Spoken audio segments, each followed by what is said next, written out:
And you were just suggesting there, and I just want to pick up on this, that the word genocide is now becoming more common as a word to describe the situation in Gaza, in a way being normalized to describe that situation in the corridors of power around the world. Is that basically what you're saying? Yes, I think so. I mean, it's a word that has a precise legal meaning that has been defined in judgments by international courts. It also has a word. It's a word that has a broader meaning. I think in the general public, people would understand that it's a very serious allegation, but they might not be aware of the detailed nature of the legal definition.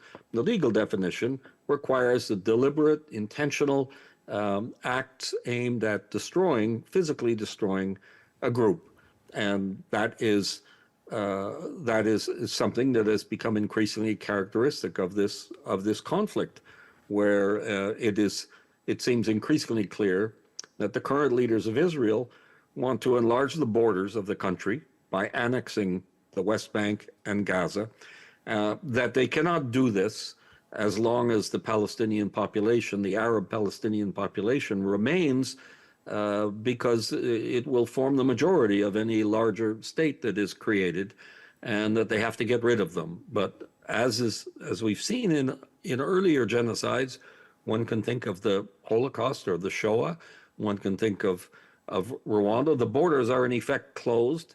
There's nowhere for people to go. And so physical destruction is the order of the day, and we're seeing lots of evidence of that.